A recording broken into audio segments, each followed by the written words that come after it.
झूलेलाल। सिंधी समाचार राजस्थान में तव्हांजो स्वागत आहे। जीअं कि हींअर गणेश चतुर्थी आहे।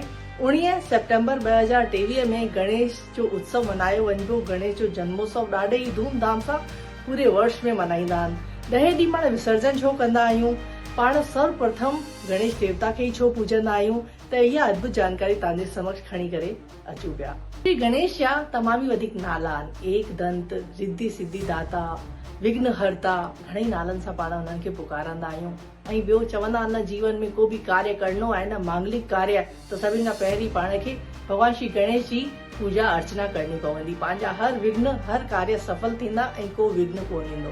हिकु दफ़े सभु भगवान मिली करे भगवान शिव वटि विया कि सभिनि खां पहिरीं कंहिंजी पूजा थिए, केरु महान आहे ऐं कंहिंखे पहिरियों पूजो वञिजे। त भगवान शिव चई, इहा बि ॻाल्हि तव्हांजी सही आहे कि हिकु योजना ठाही वई कि भगवान शिव चई कि केर भी हिन पृथ्वी ते जेको भी चक्कर लॻाए करे टे प्रथम ईंदो, उहो ई सभिनि खां पहिरीं पूजो वेंदो। सभिनि भगवाननि जा वाहन केरु हुआ, को ॾामण वारो, को तेज भॼण वारो, कंहिंजो कुछ, पर भगवान श्री गणेश जो वाहन केरु आहे? मूषक। मूषक केतिरो तेज भॼी सघे थो? बिल्कुल भी न। हुनखे पतो आहे कि मां कोन थो भॼी सघां। उन हिकु बुद्धि लॻाई कि सर्वप्रथम केरु आहिनि? माता पिता। जन्म ॾियण वारा केरु आहिनि? माता पिता। त उन छा कयईं, भगवान शंकर ऐं पार्वती माता जा टे चक्कर लॻाए करे वेही रहियो, मस्ती सां पंहिंजे मन में वेही करे ऐं मोदक खाइण लॻो। ऐं सभु भगवान टे चक्कर पृथ्वी जा लॻाए करे आया ऐं गुस्से में थियण लॻी आहे कि छा थी वियो, असां त पूरा चक्कर लॻाए, ही कीअं प्रथम अची वियो? चयईं कि सभिनि खां पहिरीं जेको माता पिता खे नमे थो, जेको माता पिता खे मञे थो, उहो सफल आहे। उनखे जीवन में हर सुख संपदा मिली सघे थी अगरि हू पंहिंजे माता पिता खे ध्याए। इहा ॻाल्हि जॾहिं भगवान शिव हुनजी ॿुधी त सभिनि देवी देवता हुननि खे नतमस्तक थिया कि न, सर्वप्रथम भगवान श्री गणेश ई पूजो वञिबो। घणेई माण्हू पंहिंजे घर में भगवान श्री गणेश खे बि स्थापित कंदा आहिनि इन्हनि ॾींहंनि में। को 1.5 ॾींहं लाइ, को 3 ॾींहं लाइ, को 7 ॾींहं लाइ, को 10 ॾींहं लाइ, को 11 ॾींहं लाइ स्थापित कंदा आहिनि। इन सां घर में विघ्न हटी वेंदा आहिनि ऐं सुख संपदा जी वासो रहंदो आहे।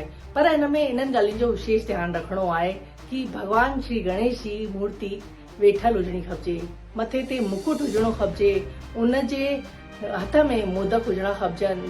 भगवान जो वाहन चूहो, मूषक उनजे पासे में हुजणो खपजे। ॿियो उनजो जेको सुंड आहे उहो राइट साइड न हुजणो खपजे, लेफ्ट साइड हुजणो खपजे। राइट साइड हूंदो त चईंदा आहिनि उहो जिद्दी गणेश मञियो वञिबो आहे। ॿियो जेॾीमहिल बि उनखे आणो त उनजी प्रतिमा ॻाढ़े चुनरी सां ढकियल हुजणी खपजे। ऐं जेॾीमहिल उनखे विसर्जन करो त उनखे ॻाढ़े कपिड़े में मोदक ॿधी करे, ताकि उहो उनखे अॻियां उहो मिलंदो रहे। ईअं करे उनजो विसर्जन कजे। त कुझु विशेष ॻाल्हियुनि जो हमेशह इहो ध्यानु रखणो आहे जॾहिं बि पाण घर में भगवान श्री गणेश जी स्थापना स्थापित करूं। 1.5, 3, 7 ॾींहं या 10 या 11 ॾींहंनि लाइ। पौराणिक कथाउनि में ॿुधायो वञे थो कि ऋषि वेद व्यास खे महाभारत लिखणो हो। उन महाभारत तमाम ई वॾो काव्य हो, त उनखे लिखण लाइ चईंदा आहिनि अहिड़ो सार्थक इंसान या सार्थक ई माण्हू उनजी खोज पे कई। त उनखे सभिनि खां पहिरीं भगवान श्री गणेश जो ई ध्यानु आयो कि तव्हां खां वधीक श्रेष्ठ इहो काव्य केरु नथो लिखी सघे। पर हिन में हिकिड़ी संकल्प खणणो पवंदो कि मां जेको चईंदो वेंदमि उहो तव्हां लिखंदा वेंदा।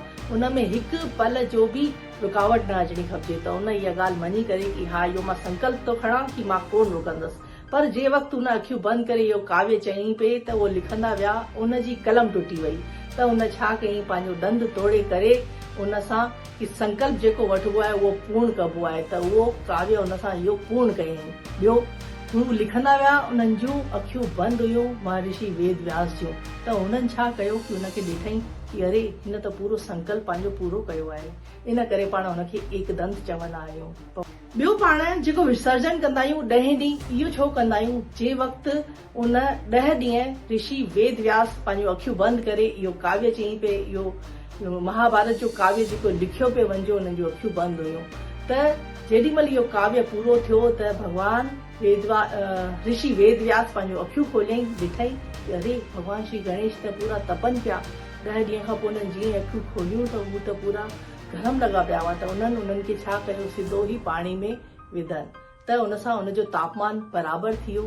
तंहिंजी वजह सां पाण भगवान श्री गणेश जो विसर्जन पाण वञी करे नदी में कंहिं बि सुठी जॻह में अॼुकल्ह त पंहिंजे घर में माण्हू कुंड ठाहे करे जल में ईअं विसर्जन कंदा आहिनि। त इहो बि ख़्यालु रखिणो आहे, साफ़ सफ़ाई जो ध्यानु रखिणो आहे कि पाण खे इहो विसर्जन कीअं करिणो आहे। त अचो पाण गणेश चतुर्थी ॾाढे धूमधाम सां मल्हायूं, पंहिंजे घर में बि विघ्न हर्ता अचनि ऐं पंहिंजे घर जा विघ्न ऐं सुख संपदा पंहिंजे घर में हमेशह वासो करे। त तव्हां सभिनि खे सिंधी समाचार राजस्थान जी पूरी टीम तरफ़ां गणेश चतुर्थी जी लख लख करोड़ करोड़ वाधायूं हुजनि। जय श्री झूलेलाल।